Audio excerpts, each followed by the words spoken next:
Hello, good morning. कैसे हैं आप सभी? उम्मीद करती हूँ आप सभी अच्छे होंगे। सो गाइज, नवरात्र का टाइम चल रहा है और आज है नवरात्रि का पहला दिन। तो उससे पहले आप सभी को नवरात्रि की पूजा की ढेर सारी बधाइयाँ।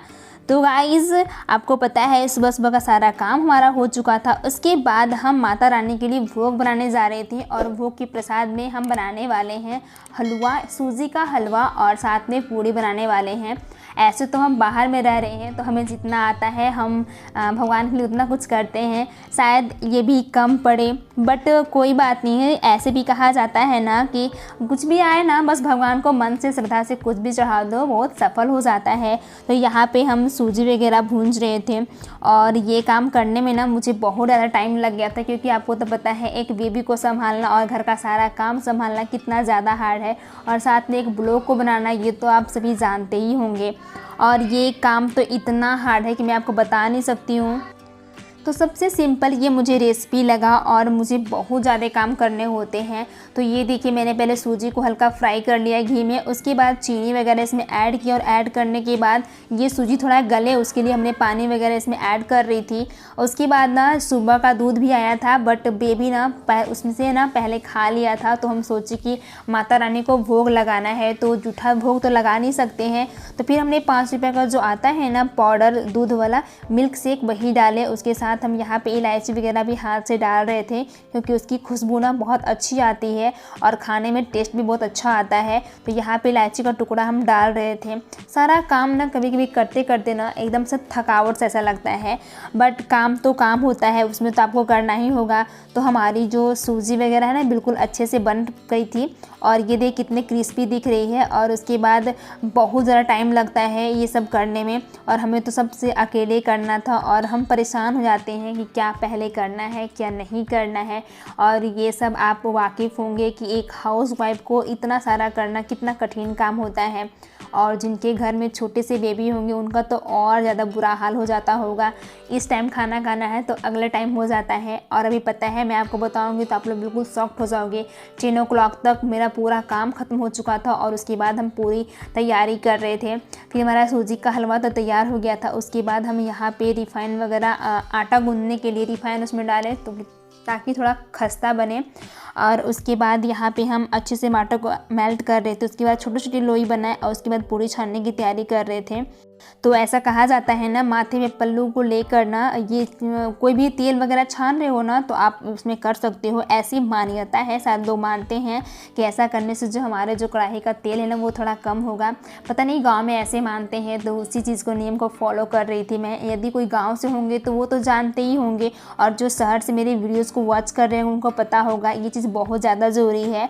पल्लू माथे पे होना ही चाहिए। तो हम पहले इसमें छोटा सा टुकड़ा देख डाल कर कि हमारा जो तेल है वो फ्राई हुआ है कि नहीं। और ये देखिए, मैं जो गोला गोला जो घुमा रही हूँ ना, ये भी एक प्रथा ही है। गांव में ऐसा अधिकतर होता है।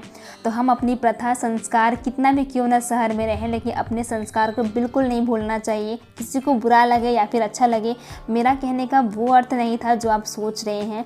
बट मैं यहाँ पे जो मुझे अच्छा लगता है मैं वो करती हूँ। शायद आप लोग मुझे कमेंट में बता दीजिएगा कि आपके घर तरफ भी ऐसा होता है कि नहीं। तो शायद मैं उनके कमेंट का नाम भी लूँगी इस वीडियो में, यानी नेक्स्ट वीडियो में, क्योंकि ब्लॉग है, ब्लॉग में तो ऑलरेडी ऐसे ऐसे कमेंट मुझे आते हैं कि मैं क्या बताऊं। मुझे आपसे मतलब ऐसा बोलना भी नहीं चाहिए, बट आप लोग खुद ही देख लीजिएगा मेरे वीडियोस को।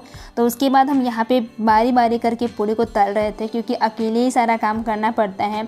उसके बाद आती है पूजा करने की रस्म। तो आज नवरात्रि का पहला दिन है और हम पूजे तो जितना बनता है हम पूजा करते हैं, और हम अच्छे से पूजा करते हैं। ये तो सब आप जानते होंगे, शायद कभी पूजा में देखे होंगे तो आपको ऐसा वाकिफ़ होगा। और यहाँ पे ये देखिए, जो भी विधि तो होती है ना, हम पूजा कर रहे थे। जितना आता है मैं उतना ही करती हूँ। और हम तो हर साल नवरात्रा करते थे, बट इस बार हम नहीं कर पाए। कुछ रीज़न था जिसकी वजह से हम नहीं कर पाए, कुछ प्रॉब्लम है, तो मैं आपको साथ शेयर करूँगी ज़रूर, टेंशन मत लीजिए। फिर उसके बाद हम दिया वगैरह यहाँ पे कर रहे थे, दिया में घी वगैरह डाल रहे थे। ऐसे ना डालने के बाद ये देखिए, हमने जो बनाए थे प्रसाद के लिए वो भोग में यहाँ पे भी लाए हैं प्लेट में। एक तरफ से गुड़ है और पूड़ी, और ये सूजी का हलवा है। उसके बाद भगवान को बारीकी से अच्छे से आराधना कर रहे थे। मेरी जितनी जो फैमिली है उनके लिए भी, और जो मेरी फैमिली है उनके लिए भी, मैं सबके लिए प्रे करती हूँ भगवान से कि भगवान सबका अच्छा हो, सबका दिन अच्छा जाए। और मैं ये नहीं सोचती हूँ कि किसी के साथ बुरा हो, बट क्या कीजिएगा, नेगेटिविटी और थिंकिंग सब तो अलग अलग की बात है ना। तो उसके बाद हम यहाँ पे पूजा कर रहे थे, विधिवत ही, सिंपल जो भी आता है ना हम विधिवत पूजा ही करते हैं। और मेरा कुछ था रीज़न जो मैं नहीं कर पाई, तो ये देखिए ये हमारा चुंदरी है, बहुत ही प्यारा चुंदरी है। तो हम दुर्गा माँ को चुंदरी लगा रहे थे, क्योंकि धीरे धीरे सब चीज़ हम कर पाएंगे, इतना हमारे पास अवेलेबल कोई चीज़ है नहीं कि हम डायरेक्टली सबको कर सकते हैं। तो जितना बनता है तो मैं वो करती हूँ। और ये देखिए माला ना छोटा सा लेके आ गए थे, इनको ज़रा सा अंदाज़ा भी नहीं था कि माला कितना बड़ा लाना है, पर कोई बात नहीं, आ गया तो आ गया, इसमें हम क्या बोलें। उसके बाद हम पूजा की जो रस्म होती है ना बहुत विधिवत करें, और अच्छे से करने के बाद ना मैं हमेशा दुर्गा चालीसा का पाठ करती हूँ, तो वो मैं की। और उसके करने के बाद मैंने भोग वगैरह माता रानी को लगाई। और उसके बाद बेबी ना बहुत ज़्यादा तंग कर रहा था, और आपको तो पता है कि जब भी कोई काम वगैरह कीजिए ना तो बच्चे लोग बहुत तंग करते ही हैं, ये मुझे बताने की बिल्कुल आपको ज़रूरत नहीं होगी। उसके बाद हम भोग का प्रसाद लगाएं माता रानी को, और उसके बाद हम सोच रहे थे कि क्या करें। फिर ऐसी मान्यता है ना, तो हम 2 पत्ता गए थे लाने, 2 पत्ता में एक पत्ता ना बाहर हमारे घर के बगल में ही मंदिर है, तो वहाँ भी चढ़ाना जरूरी है। तो वो तो उनको हम भोग लगा थे, तो ऑलरेडी चिट्ठा हो चुका था माता रानी के लिए, तो हम भगवान के लिए अलग से प्रसाद निकाल रहे थे पत्ता में, और बोले जाइए जाकर दे कर आइए। उसके बाद ये गए वहाँ पे, और उसके बाद फिर कहा जाता है कि प्रसाद में थोड़ा थोड़ा टुकड़ा ना निकाल के दे देना चाहिए चिड़िया वगैरह को, तो फिर हम वो भी दे रहे थे। सो गाइज़ आप लोग मुझे कमेंट में ज़रूर बताइएगा कि आज का ये व्लॉग आपको कैसा लगा। फिर मिलती हूँ ऐसे ही नेक्स्ट व्लॉग में, तब तक के लिए बाय।